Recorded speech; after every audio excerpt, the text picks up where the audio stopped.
ಅಂಥವು ಎಲ್ಲ ಕಾರ್ಖಾನೆಗಳು ಉಳಿದ್ರೆ ಈ ಪ್ರೈವೇಟ್ ಕಾರ್ಖಾನೆಯವ್ರು ತಾವೇ ಹಾದಿಗೆ ಬರ್ತಾರೆ. ಈ ಪ್ರೈವೇಟ್ ಕಾರ್ಖಾನೆಯವ್ರಿಗೆ ಏನಾಗ್ಬಿಟ್ಟದಂದ್ರೆ ಇವರು ಮಕ್ಕಳ ಕಬ್ಬು ಎಲ್ಲಿ ಒಯ್ತಾರೆ ಒಯ್ಲಿ ಅಂತ ಹೇಳಿ ನಿಮ್ಗೆ ಅಂದಿಸ್ತಾರೆ. ಮತ್ ನೀವು ಇಟ್ಟು ಸುಮಾರು ಅದಿರಿ, ನಮ್ಮ ಮುಂದೆ ಹೂ ಅಂತೀರಿ, ಅವ್ರ ಮುಂದೆ ಅಂಜಿ ಬರ್ತೀರಿ.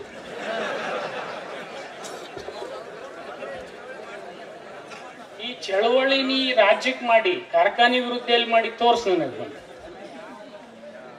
ನಾನು ಯಾಕೆ ಈ ಮಾತು ಹೇಳ್ತೀನಿ ಅಂದ್ರೆ ನನ್ನ ಇಲಾಖೆ ಮೇಲೆ ಮೇಲಿನ ಮೇಲೆ ಒಂದು ಅಪಾದನೆ ಬರ್ತದೆ. ನಿನ್ನೆ ನಮ್ಮ ಹಿರಿಯರು ಕೂಡ ಅಂದ್ರು, ಕುರುಬರು ಶಾಂತನಗೌಡರು ಏನಂದ್ರೆ ಕಾಟ ಹೊಡಿತಾರೆ ಅಂತ ಅವರು ಅಂದೇ ಬಿಟ್ರು.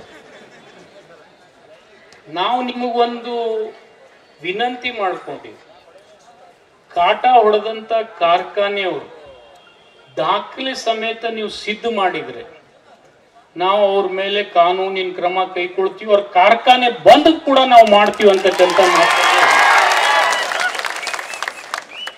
ಆದ್ರೆ ನೀವು ಸಿದ್ಧೆ ಮಾಡಕ್ ತಯಾರಿಲ್ಲ. 1 ವರ್ಷ ಆಯ್ತು.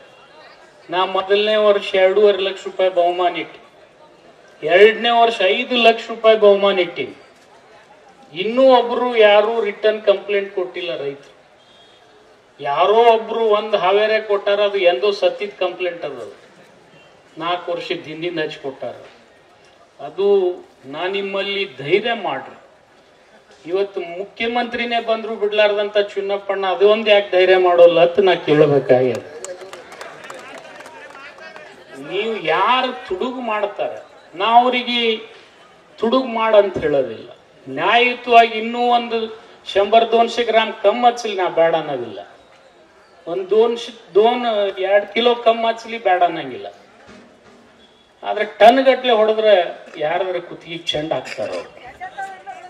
ಅಂತದ್ ಮಾಡಬಾರ್ದು, ಕಾರ್ಖಾನೆ ಮಾಲಕರು ಮಾಡಬಾರ್ದು. ಮತ್ತು ನಿಮಗೂ ಇನ್ನೊಂದು ನಾನು ಅವಕಾಶ ಮಾಡಿಕೊಟ್ಟಿನಿ, ನೀವ್ಯಾರೂ ತಿಳ್ಕೊಳಕ್ ತಯಾರಿಲ್ಲ. ನಿಮ್ಮ ಪಡದಿಂದ ಕಬ್ಬು ಹೊರಗೆ ಹೋಯ್ತಂದ್ರ ಹಾದ್ಯಾಗ ಒಂದರೆ APMC ಹತ್ತದ.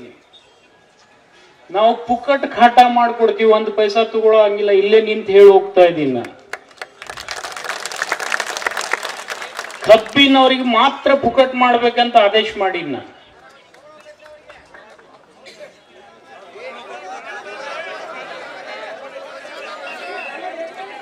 ಏನ್ ಹೇಳ್ತೀರಿ? ಫೋನ್ ಹೋಗ್ತದ. ಮತ್ ನಾ ಬರ್ತೀನಿ ಅಂದ್ರೆ ನನಗ ಅಂಜಿಲ್ಲ, ನೀ ಅವ್ರು ಬರೀ ಫೋನಿಗೆ ಅಂಜಲ ಹತ್ತಿ. ಇಲ್ಲ, ನಮ್ಮ APMC ಕಾಟ 176 ಕಾಟ. ಇಲ್ಲೋಡಪ್ಪ, ಸ್ವಲ್ಪ ಕೇಳ್ಕೋ. APMCನೂ ಗೌರ್ಮೆಂಟೇ, APMCನೂ ಗೌರ್ಮೆಂಟ್. APMC ನಡ್ಸೋರೇ ರೈತರು, ನಾ ನಡ್ಸಂಗಿಲ್ಲ. ಹಂಗ ಮಾಡಂಗಿಲ್ಲ, ಹಂಗ ಅನ್ಕೋತ್ ಕೂಡ್ಬಾರ್ದು. ಇದೇ ನಿಮ್ ತಪ್ಪದ. ಇಲ್ಲೋಡಮ್ಮ, ಸ್ವಲ್ಪ ಬಿಡು, ಆ ಕಡೆ ಮಾತಾಡ್ಬೇಡ. ಈಗ ನನ್ನ ಮನಸ್ಸು ಆ ಕಡೆ ಈ ಕಡೆ ಸಾಯವ್ರು ಮಾತಾಡ್ತಕ್ಕ ಶಾಂತ. ನಾನ್ ನಿಮಗ್ ಹೇಳಾಕತ್ತೀನಿ, ಹಾದಿ ಹೇಳಾಕತ್ತೀನಿ. 176 APMC ಇದಾವ. ನಿಮಗ್ ಹಾದಾಗ ಹೋಗಾಗ ಒಂದಾದ್ರೂ 10. ಮತ್ ನಾವು APMC ಇಂದ ಆದೇಶ ಮಾಡಿವಿ. ಅವರೇ ನಮ್ಮ ಕೇನ್ ಕಮಿಟಿನಲ್ಲಿ ಇದಾರೆ. ಅವ್ರ ಇದ್ರಿಗೆ ಆದೇಶ ಮಾಡಿಸಿದೀನಿ. ಮತ್ ಅವರೇ ಪ್ರಸ್ತಾಪ ಮಾಡಿದ್ರು. ನಾವು ಅವತ್ತೇ ಆದೇಶ ಮಾಡಿಟ್ಟಿವಿ. 176 APMC ಒಳಗೆ ನೀವ್ ಎಲ್ಲಿ ಹೋದಲ್ಲಿ ಕಾಟ ಅವ್ರು ಮಾಡಿಕೊಡ್ಬೇಕು. 10 ಪೈಸಾ ತಗೋಬಾರ್ದು. 10 ಪೈಸಾ ತಗೊಳಾರ್ದೆ ಕಾಟ ಮಾಡ್ಕೊಡ್ತಾರೆ. ಇದು ರಾಜ್ಯಕ್ಕೆ ಮುಟ್ಟಿಸ್ರಿ, ಬರೀ ಜಿಲ್ಲೆಗೆ ಮುಟ್ಟಿಸ್ಬೇಡ್ರಿ. ನೀವು ಇಡೀ ಚಾಮರಾಜನಗರದಿಂದ ಬೀದರ್ ತನ ಯಾವ ನಮ್ಮ APMC ಇದಾವ ಪುಕ್ಕಟ್ ನಿಮಗ್ ಕಾಟ ಮಾಡ್ಕೊಡ್ತಾರ. ಒಂದು ರಿಸಿಟ್ ಮಾಡ್ಕೊಂಡು ಹೋಗಿ ಇಟ್ಕೋರಿ. ಮುಂದ್ ಕಾರ್ಖಾನಿಗೆ ಹೋಗಿ ನೋಡ್ರಿ, ವ್ಯತ್ಯಾಸ ಆಯ್ತಿಲ್ಲ ಅದನ್ನ ಒಳಗ್ ಕಳಿಸ್ಬೇಡ್ರಿ, ಹೊರಗೆ ತಗೊಂಬರ್ರಿ, ಬಂದ್ ತೂಕ ಮಾಡಿ.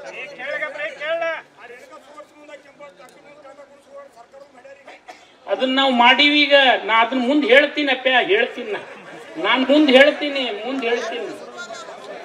ಈಗ ನೀವು ಎಲ್ಲಾರ್ಗು ತಲೆಯಾಗಿರ್ತಾವ, ಅವು ಇಲ್ಲ ಅನ್ನಂಗಿಲ್ಲ. ಅವು ಹೀಗೆ ತೊಡ್ಕೋಬೇಡ್ರಿ. ನಾ ಹೇಳಿದ್ಮೇಲೆ ನೀವು ಬಂದು ಒಬ್ಬೊಬ್ರೆ ತೊಡ್ಕೋರಿ, ನಾ ಕೇಳ್ತೀನಿ. ಇಟ್ಟು ಮಂದಿದ್ ಕೇಳೋದಂದ್ರೆ ಬಹಳ ಕಷ್ಟ ಆಗ್ತದ ನನಗೆ. ನೀವು ಒಬ್ಬೊಬ್ರು ಆಮೇಲೆ ಬರ್ರಿ. ನನ್ನ ಕಡೆ ಏನ್ ಸವಲತ್ತದ ಅದು ಹೇಳಕ್ ಬಂದೀನಿ ನಾನು ಅಷ್ಟೇ. ಇಲ್ಲಿ ನಮ್ಮವನು ನಿಂತ ನೋಡಿ ಬಿಜಾಪುರದ, ಇವಂಗೆ ಒಂದ್ ಕಾಟ ಕೂಡ್ಸೋದ್ ಕೊಟ್ಟಿ. ನೀವು ಇನ್ನ ತನಕ ಕೂಡ್ಸಿಲ್ಲ, ಕೂಡ್ಸಲ್ಲ, ಇಲ್ಲೇ ಅದ.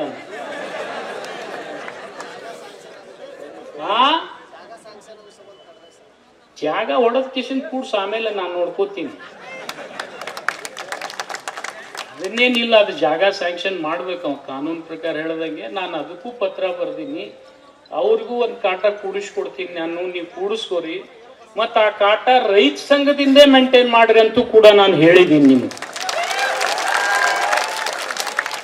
ಅದಕ್ಕೆ ಏನ್ ಬೇಕಾದ ತೂಕ ಮಾಡ್ಕೊಂಡು ಉಳಿದಿದ್ ಬೆಳೆಗೆ ಸ್ವಲ್ಪ ರೊಕ್ಕ ತಗೋರಿ. ನಿಮ್ಮೂ ಕಾಟ ಇದ್ರೆ ಅದು ಮೇಂಟೈನು ಆಗ್ಬೇಕಲ್ಲ. ಅದನ್ನ ಯಾರು ನೋಡೋರು ಒಂದಿಷ್ಟು ಇಬ್ರು ಅನ್ನದಾತಗಳು ಬೇಕಲ್ಲ, ಅದಕ್ಕೂ ಗಿರಿ ಸಾಕವ ಆಯಿಲ್ ಹಾಕವ್ರಿ ಬೇಕಲ್ಲ. ಇದನ್ನ ವಿಚಾರ ಮಾಡಿ ನಾನು ಇವತ್ತಿಗೂ ಹೇಳ್ತಾ ಇದ್ದೀನಿ, ಹೆಚ್ಚು ಕಡಿಮೆ 12 ಕಾಟ ನಾನು ಹೊಸ ಕೂಡ್ಸಕತ್ತೀನಿ ಇಡೀ ರಾಜ್ಯ ತುಂಬಾ. ಚಾಮರಾಜನಗರದವ್ರು ಇರ್ಲಿ, ಬಿಜಾಪುರದವ್ರು ಇರ್ಲಿ, ಬೆಳಗಾವದವ್ರು ಇರ್ಲಿ, ಬಾಗಲಕೋಟದವ್ರು ಇರ್ಲಿ, ಅಟ್ಲೀಸ್ಟ್ ಮೊದಲನೇ ಹಂತದಲ್ಲಿ ಜಿಲ್ಲೆಗೆ ಒಂದೊಂದು ಕೊಡ್ಬೇಕಂತ ಹೇಳಿ ನಾನು ವಿಚಾರ ಮಾಡಿದ್ದೀನಿ. ದಯಮಾಡಿ ನೀವು ಆ ಕಾಟಗಳು ಉಪಯೋಗ ತಗೋರಿ. ಅವು ಇರದೆ ಹೋದ್ರೆ 176 ನಮ್ಮ APMC ಅದಾವು. ಅದರಲ್ಲಿ ಒಂದು 140-50 ಜೀವಂತ ಅದಾವ, ಯಾವೂ ಇಲ್ಲ ಅಂತಿಲ್ಲ. ನಾನು ಎಲ್ಲ ಜೀವಂತ ಇಟ್ಟಿನಿ. ನಾನು ಬಂದ ಮೇಲೆ ಅಲ್ಲಿ ಕಾಟ ಮಾಡ್ಕೋರಿ. ನಿಮ್ಮ ಕಡೆ ಒಂದು ರಿಸೀಟ್ ಇಟ್ಕೊಡ್ರಿ, ಅಲ್ಲಿ ಹೋಗಿ ಕಿಶಿಂದ ಅವ್ರದ್ದು ಎಷ್ಟು ಬರ್ತದ, ಕಡಿಮೆ ಬರ್ತಂದ್ರೆ ಅವಾಗೆ ಹೊರಗೆ ತಗೊಂಬರ್ರಿ, ಟ್ರ್ಯಾಕ್ಟರ್ ಒಳಗೆ ಬಿಡಬೇಡ್ರಿ. ಮತ್ತು ಇನ್ನೂ ಒಂದು ನಾವು ಮಾಡೀವಿ, ಇದನ್ನು ಬಿಟ್ಟು ಎಲ್ಲ ಕಾಟ ಸಕ್ಕರೆ ಕಾರ್ಖಾನೆ, ವೇಯಿಂಗ್ ಬ್ರಿಡ್ಜ್ ಶಾಂತನಗೌಡ ಸಾಹೇಬ್ರೆ ಎಲ್ಲ ಈಗ ಡಿಜಿಟಲೈಸೇಷನ್ ಮಾಡಿದ್ವಿ. ಆ ಡಿಜಿಟಲೈಸೇಷನ್ದಲ್ಲಿ ಕೂಡ ಟ್ಯಾಪಿಂಗ್ ಆಗ್ತಾ ಇದೆ ಅಂತ ಹೇಳಿ ಚುನ್ನಪ್ಪ ಪೂಜಾರಿ ಅವರು ಏನೋ ಈಗ ಹೇಳ್ತಾ ಇದ್ದಾರೆ. ಅದನ್ನ ಏನಾದ್ರೂ ಆ ಥರ ಆಯ್ತಪ್ಪ ಅಂತಂದ್ರೆ, ಆಗಿದ್ದೇ ಖರೆ ಮಾಡಿದ್ರೆ ಅಂದ್ರೆ ಅದು ಖಂಡಿತ ನನಗೆ ಬರೋದಿಲ್ಲ. ವೇಟ್ ಮಾಡೋದು ಇಲಾಖೆ ಯಾರಿಗದಪ್ಪ ಅಂದ್ರೆ ನಮ್ಮ ಮುನಿಯಪ್ಪ ಸಾಹೇಬ್ರಿಗೆ, ಫುಡ್ ಅಂಡ್ ಸಿವಿಲ್ ಸಪ್ಲೈ ಅದವ್ರಿಗೆ. ಆದ್ರೆ ರೈತರ ಹಿತದೃಷ್ಟಿಯಿಂದ ನಾನೇ ಪ್ರಯತ್ನ ಮಾಡ್ತಾ ಇದ್ದೀನಿ. ಆದ್ರೂ ಅವರಿಗೂ ವಿನಂತಿ ಮಾಡ್ಕೊಂಡಿದ್ದೀನಿ ಮುನಿಯಪ್ಪ ಸಾಹೇಬ್ರಿಗೆ,